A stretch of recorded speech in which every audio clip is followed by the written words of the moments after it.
here's a question that I think all of us really need to ponder a little bit.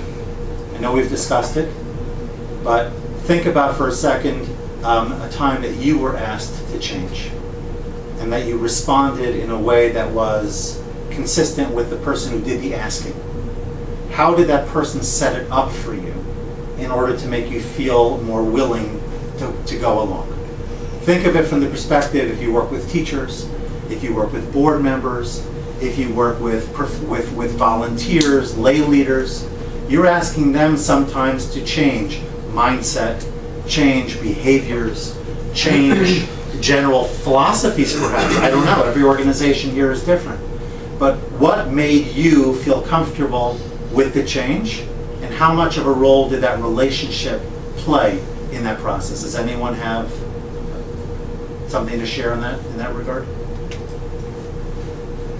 Please, Rabbi Skanik. Well, if someone would say, if they would start their comments by showing me that they appreciated what my position might be, whether they at least gave thought to it. They didn't like come up with every angle, but they gave thought to the whole picture.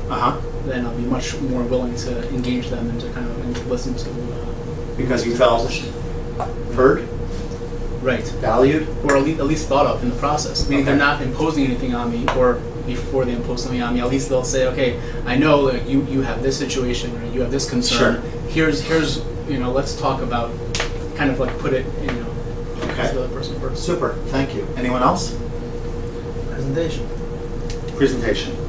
Can you elaborate? Well, I think like Rabbi Sikanik said, if it's presented in a way where I thought of an idea and I want to discuss it with you because I value your thoughts, and this is the idea that I came up with, what would you, and get his opinion. Okay. And then it's discussed in a way where we're doing this as a team. It's not anyone imposing. If they understand that the change is really better for them, so then that really could... Well, that's an important piece. Yeah, thank you. Both points are excellent, and the idea of how can I make it valuable, make it a win-win, right? That idea. I'm sorry? It's not his agenda, it becomes our agenda. Right, super. Seek to understand before being understood, and also thinking win-win, right? These are some ideas that Stephen Covey frequently would elaborate upon, certainly the core ideas of influencing others and being successful. Now, I think this graph, I can't remember where I got it from, but I must tell you I found it to be extremely insightful. Because I don't know if you can see it so well. Take a look over here at the relationship with the leader and with the leader's vision, and then the reaction. And I'll read it for those of you who are in the back who might not be able to see it. So the first one says, if you don't buy into the leader and you don't buy into his vision, so that makes sense, get another leader. If you don't buy into the leader, but you do buy into his vision, still get another leader. And this, I think, speaks to the issue before of relationship, as we talked about. You buy into the leader, you don't buy into his vision, get another vision.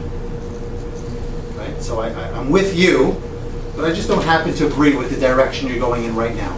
And so we need to talk about it. And then, of course, the best case scenario is you buy into both. And then, of course, you're going to move forward.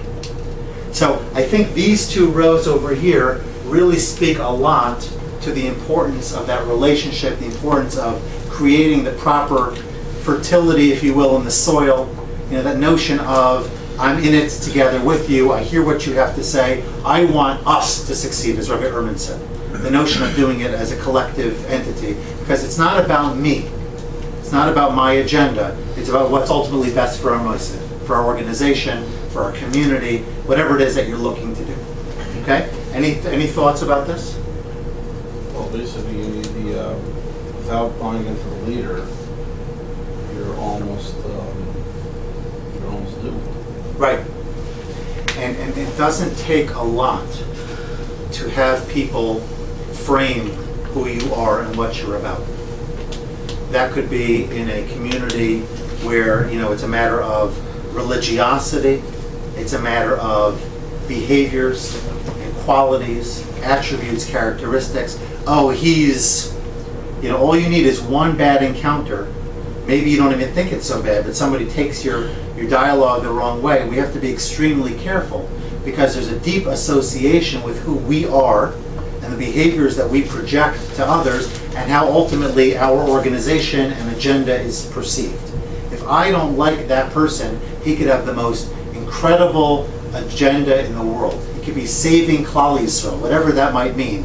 But to me, this person is not, I don't want that association, forget it.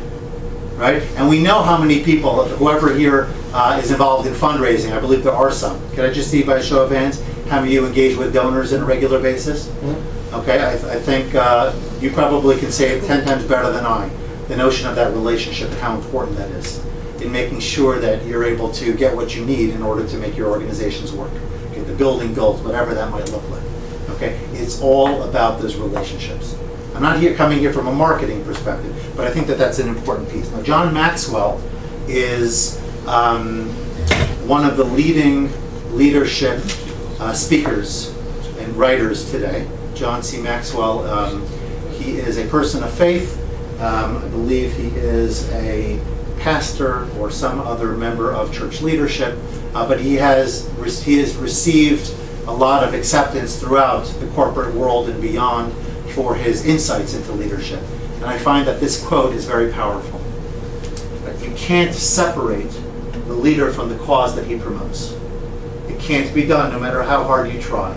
It's not an either-or proposition. The two always go together. That's just the way we are. Yes, Rabbi? That could be dangerous also. You could have like a cult of personality, someone who's very charismatic, his ideas are worthless, right? And he could bring a lot of people along with his worthless ideas. Yeah. Well, I know that that's not happening in this room. You are right. And of course, people do have to be careful. And there are always charlatans and whatnot out there that we have to be worried about. But I think for the authentic, well-intentioned leader, for people who have good organizations that are trying to do the right thing, we need to realize just how much our role, and again, it's not just with the community at large, it's with people that we involve with. You step on too many toes, and they're not going to want to hear. It takes a lot of time to repair, and you spend much more time taking 3 steps back to sort of make good, and I'm not sure if you ever could repair it 100%. I think that there's an element of lingering doubt that may exist for some people.